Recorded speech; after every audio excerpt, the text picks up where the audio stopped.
Bismillahirrahmanirrahim. Alhamdulillahirabbil alamin wassalatu wassalamu ala sayyidil mursalin sayyidina wa maulana Muhammadin wa ala alihi wa sahbihi ajma'in. Amma ba'du wa la haula wa la quwata illa billahil aliyyil azim.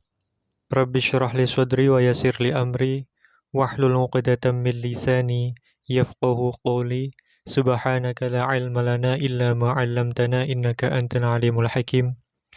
Allahumma rzuqna fahman nabiyyin wa hifdzal mursalin wa ilhamal malaikatil muqarrabin birahmatika ya arhamar rahimin. Allahumma aghnina bil ilmi wa zayyinna bil hilmi wa akrimna bit taqwa wa jammilna bil afiyah birahmatika ya arhamar rahimin. Rabbana zidna ilma warzuqna fahma waj'alna minas sholihin. Allahumma akhrijna min dhulumatil wahmi wa akrimna binuril fahmi waftah alaina bima'rifatil ilmi wa nawwir qulubana binuri hidayatika kama nawwarta syamsa wal qamar wa sahhil lana abwaaba fadlika ya arhamar rahimin. Amin ya rabbal alamin.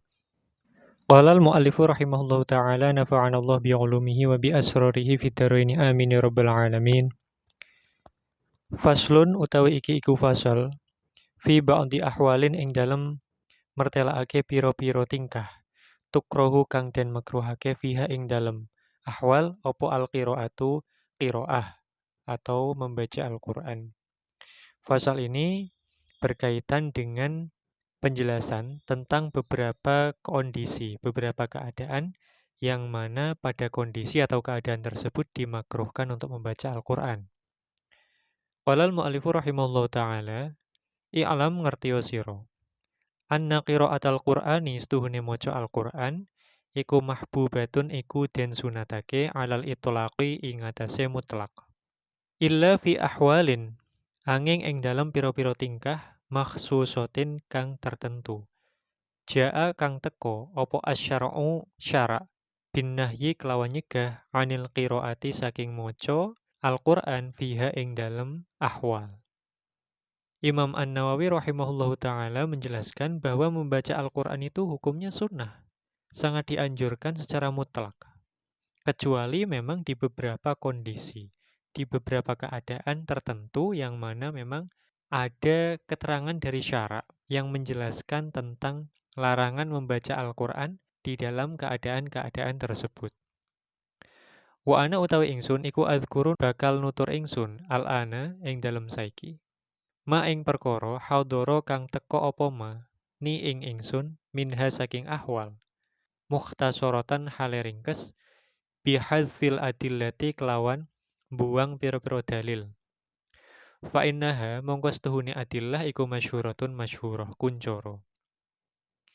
Jadi Imam An-Nawawi akan menjelaskan beberapa keadaan tersebut secara ringkas yaitu tanpa menjelaskan dalil-dalilnya karena dalil-dalilnya itu sudah masyhurah, sudah umum diketahui. Maka Imam An-Nawawi hanya menjelaskan secara ringkas saja. Qala al-mu'allifu rahimahullahu ta'ala fatukrohu mongko den makruhake opo al-qiraatu qiraah fi halati ruku'i ing dalem tingkah ruku. Jadi dimakruhkan membaca Al-Qur'an di dalam kondisi ruku wasujudi lan sujud wat tasyahudi lan tasyahud. Dimakruhkan membaca Al-Qur'an dalam posisi ruku, sujud dan juga tasyahud. Wa ghairi halan sa'liyane halati ruku wa sujud wa tasyahud. Min ahwali sholati saking piro-piro tingkahe salat siwal qiyami sa'liyane qiyam atau ngadeg. Jadi keadaan pertama yang mana dimakruhkan membaca Al-Qur'an itu adalah seluruh kondisi, seluruh keadaan-keadaan di dalam sholat, kecuali kondisi atau posisi berdiri, yaitu al-qiyam. Jadi di dalam posisi ruku, sujud, tasyahud, dan i'tidal, itu makruh hukumnya untuk membaca Al-Quran. Adapun di dalam posisi berdiri atau qiyam, hukum membaca Al-Quran itu ada dua. Yang pertama wajib, yaitu ketika seseorang membaca Fatihah. Membaca Fatihah itu di dalam sholat setiap rakaat hukumnya wajib. Di dalam sebuah hadis disebutkan la sholata liman lam yaqra' bi Fatihatil kitab. Kemudian yang kedua membaca suratan. Membaca suratan ini hukumnya sunnah bagi imam, bagi munfarid, dan juga bagi makmum yang memang tidak mendengarkan bacaan suratannya imam. Nah, bagi makmum yang mendengarkan bacaan suratannya imam seperti apa? Maka poin kedua ini dijelaskan. Qalal mu'alifu rahimahullahu ta'ala wa tukrahu lan den makruhake apa al-qiraatu maca Al-Qur'an bima kelawan perkara zada kang lewihi apa ma alal Fatihati ing atase surat Al-Fatihah lil makmumi kaduwe makmum fi sholati ing dalam salat al-jahriyati kang bangsa jahriyah. Idza sami'a nalikane krungu sapa al-makmum qiraatal imami ing bacaan Al-Qur'ane imam. Jadi hukumnya yang kedua, makruh membaca Al-Qur'an, yakni sesuatu yang melebihi surat Al-Fatihah bagi makmum di dalam sholat yang sifatnya jahriyah, yaitu maghrib, isya, dan subuh, idza sami'a qiraatal imam, kalau memang makmum itu mendengarkan bacaan suratannya imam. Jadi, bagi makmum yang dibaca dalam posisi berdiri di dalam setiap rokaat, itu adalah Al-Fatihah, yang mana Al-Fatihah itu hukumnya wajib. Sedangkan bagi makmum yang mendengarkan bacaannya imam di dalam sholat yang jahriyah, maka membaca suratan atau ayat-ayat dari Al-Quran selain Al-Fatihah itu hukumnya makruh. Yang sunnah bagi makmum di dalam sholat jahriyah yang mendengarkan bacaan Al-Qurannya imam itu adalah istima' atau mendengarkan. Keterangan ini pernah saya sampaikan di dalam pengajian kitab I'anatul Thalibin, di mana Sayyid Bakri Syato' rahimahullah beliau meriwayatkan suatu hadis bahwa Rasulullah Shallallahu Alaihi Wasallam bersabda, "Idza kuntum khalfi, fala taqra'u illa bi ummil Qur'an." Kalau kalian bermakmum di belakangku, maka jangan kalian baca kecuali Ummul Qur'an, yaitu Fatihah. Dari situlah kata Sayyid Bakri Syato, wal istima'u mustahabun. Bagi makmum itu di dalam sholat jahriyah yang mendengarkan bacaannya imam, itu yang sunnah mendengarkan bacaannya imam, yaitu setelah imam selesai membaca surat Al-Fatihah. Jadi imam membaca surat Al-Fatihah dulu, makmum mendengarkan, imam selesai membaca surat Al-Fatihah, terus makmum mengamini bersamaan dengan imam, kemudian setelah itu baru makmum membaca surat Al-Fatihah untuk dirinya sendiri. Baru setelah makmum selesai membaca surat Al-Fatihah untuk dirinya sendiri, dia mendengarkan bacaan suratan atau ayat-ayat Al-Qur'annya imam. Naam. Qalal mu'alifu rahimahullahu ta'ala wa tukrahu lan den makruhake apa qiraah halatal qu'udi ing dalam tingkah lungguh alal khola'i ing atase jamban. Kemudian keadaan ketiga di mana dimakruhkan membaca Al-Quran, yaitu ketika seseorang menunaikan hajatnya. Ini makruh hukumnya membaca Al-Quran.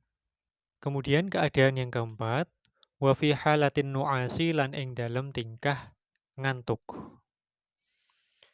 Jadi membaca Al-Quran dalam kondisi mengantuk itu hukumnya makruh.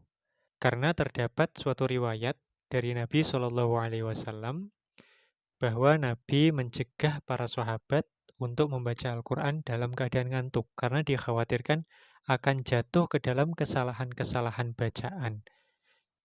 Wakadha idasta'ajama, wakadha lan koyok dene mengkono, tukrahul qiraah idasta'ajama nalikane angel, alaihi ingataseman opo Al-Qur'anu Qur'an. Kemudian keadaan berikutnya yang mana dimakruhkan di dalamnya untuk membaca Al-Quran adalah ketika Al-Qurannya itu sulit dibaca. Baik itu karena teks-teks mushaf Al-Qurannya itu memang sudah tertumpuk dengan tinta dari tempat lain misalnya. Ataupun karena memang kertasnya yang sudah tua sehingga tulisan yang ada di belakangnya itu terterawang sehingga sulit dibedakan antara titik, kemudian huruf dan juga harokat-harokatnya, syakal-syakalnya, sehingga sulit dibaca, ataupun juga misalnya Quran ini sudah tua, sehingga sudah banyak bagian-bagian yang sobek, bagian-bagian yang berlubang, sehingga mushafnya sudah sulit lagi untuk dibaca. Maka dalam kondisi ini, makruh hukumnya dia membaca Al-Quran dengan mushaf tersebut. Karena apa? karena dikhawatirkan dia membaca Al-Quran dengan salah, sehingga dia mendatangkan atau membaca lafaz-lafaz yang artinya tidak sesuai dengan arti ayat Al-Quran yang sebenarnya. Naam.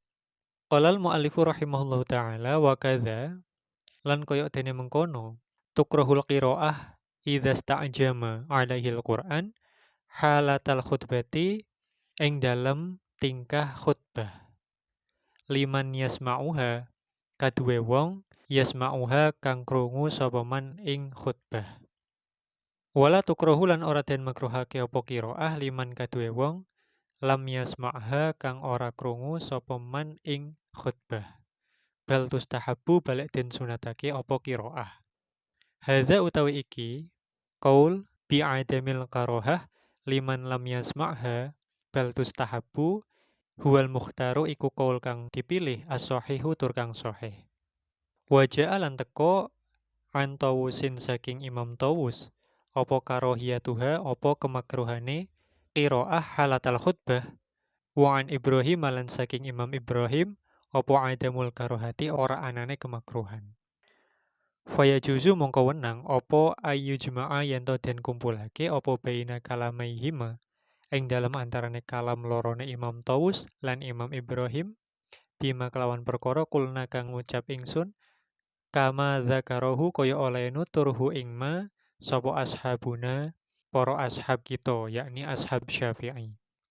Naam. Kemudian kondisi berikutnya yang mana dimakruhkan membaca Al-Quran di dalam kondisi tersebut itu adalah ketika khutbah bagi orang yang bisa mendengarkan khutbah tersebut. Ini makruh hukumnya membaca Al-Quran. Namun demikian bagi orang yang tidak bisa mendengarkan khutbah tersebut, misalnya karena ada gangguan dari suara yang ada di luar, semisal kondisi hujan deras, sedangkan suara imamnya tidak sampai kepada makmum tersebut, maka bagi makmum ini tidak makruh membaca Al-Quran bahkan disunahkan. Ini kalau dia tidak mendengarkan suara khutib. Kemudian Imam An-Nawawi rahimahullah mengatakan bahwa pendapat ini yaitu pendapat yang terperinci yang mengatakan bahwa ketika makmum tidak bisa mendengarkan khutbah, itu hukumnya sunnah membaca Al-Quran. Dan ketika makmum bisa mendengarkan suara khutbah, makruh hukumnya membaca Al-Quran. Ini adalah pendapat yang mukhtar dan sahih. Pendapat yang dipilih dan juga pendapat yang sahih. Dan ini merupakan al-jam'u atau kompromi dari dua riwayat, yakni dari riwayatnya Imam Tawus yang mengatakan kemakruhan qiraah Quran, halat al-khutbah, dan juga riwayat dari Imam Ibrahim yang mengatakan tentang adamul karohah halatal khutbah. Naam. Qalal mu'alifu rahimahullahu ta'ala. Wala tukrahu lan ora den makruhake apa al-qiraatu qiraah, maca Quran. Fit tawafi ing dalam tawaf. Hadza utawi iki qaul bi adamil karohah iku madhabuna madhab kita. Kemudian berkaitan dengan tawaf. Apakah juga dimakruhkan membaca Al-Quran ketika tawaf?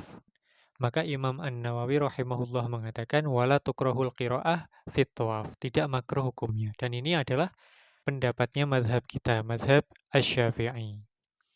Wa bihi lan kelawan hadzal qaul qala dawuh sapa aksarul ulama'i akeh-akeh ulama.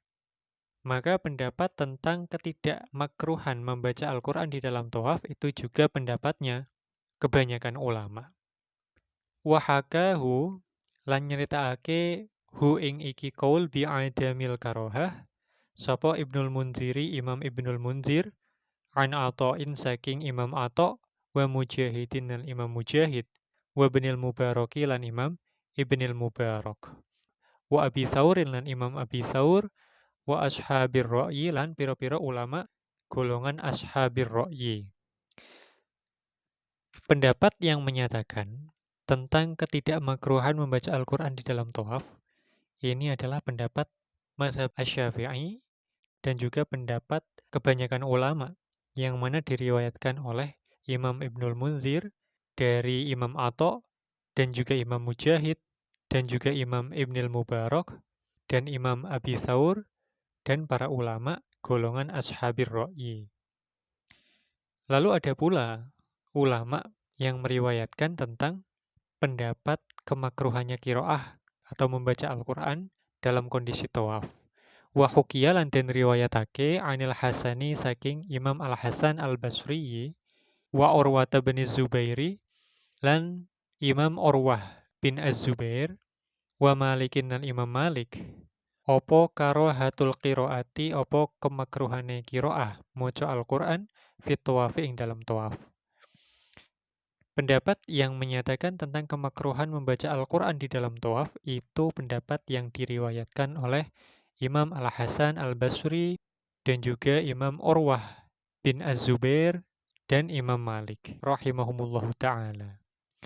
Namun kata Imam An-Nawawi rahimahullah yang sahih yang mana? Wasahihu utawi wajah kang sahih iku al-awwalu wajah kang awal, yakni wajahnya mazhab Asy-Syafi'i dan juga aksarul ulama yang menyatakan bahwa tidak makruh membaca Al-Quran di dalam tawaf. Naam, wa qad taqaddama lan teman-teman wis dhisik apa bayanul ikhtilafi penjelasane ikhtilaf perbedaan pendapat ulama fil qiraati ing dalam qiraah fil hammami ing dalam padusan anget wa fit tariqi lan ing dalam dalan wa fiman lan ing dalam wong famuhu kang utawi cangkememan iku najasun iku najis. Adapun penjelasan mengenai perbedaan-perbedaan pendapat para ulama tentang hukumnya membaca Al-Quran di dalam hammam atau tempat pemandian air panas dan juga membaca Al-Quran di jalan dan juga hukumnya membaca Al-Quran bagi orang yang mulutnya najis itu sudah dijelaskan sebelumnya. Yang mana sebelumnya Imam An-Nawawi rahimahullahu ta'ala menyatakan bahwa membaca Al-Quran di hammam atau tempat pemandian air panas atau tempat pemandian secara umum itu hukumnya makruh menurut keterangan Imam Asy-Sya'bi. Demikian juga penjelasan Imam An-Nawawi berkaitan dengan hukum membaca Al-Quran di jalan. Yang mana hukum membaca Al-Quran di jalan itu makruh ketika orang yang membaca Al-Quran di jalan itu kemudian menjadi tidak fokus dan terganggu dengan kondisi jalan sehingga bisa mendatangkan kesalahan di dalam membaca Al-Quran.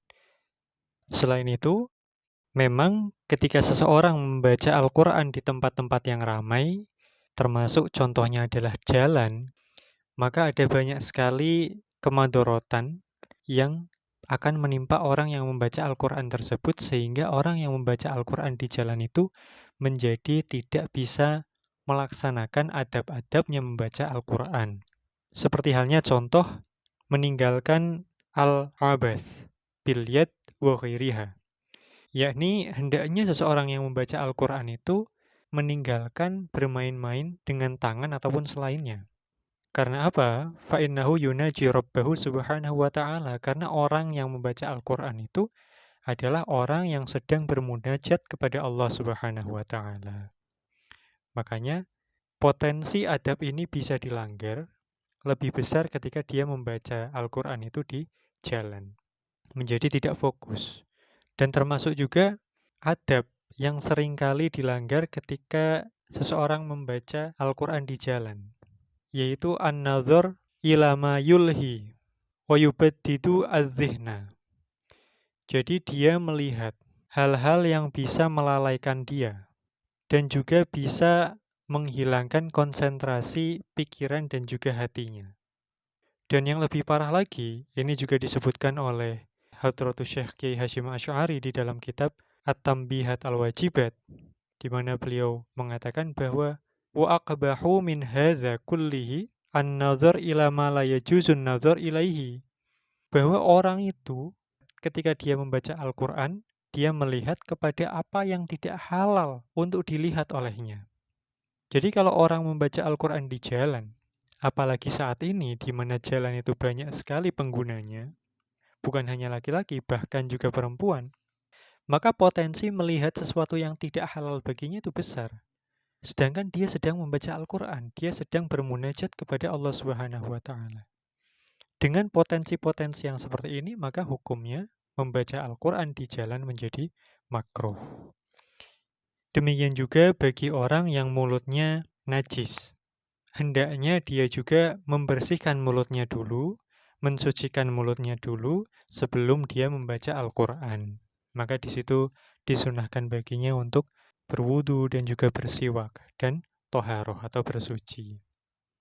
Naam, ini beberapa tingkah atau beberapa keadaan ataupun kondisi yang mana dimakruhkan membaca Al-Quran dalam kondisi-kondisi tersebut. Mudah-mudahan bisa bermanfaat. Faslon utawi iki iku fasal. Ilahuna wallahu a'lam biswab. Subhanakallahumma wa bihamdik asyhadu an la ilaha illa anta astaghfiruka wa atubu ilaik. Subhana rabbika rabbil izzati amma yasifun wa salamun alal mursalin walhamdulillahi rabbil alamin.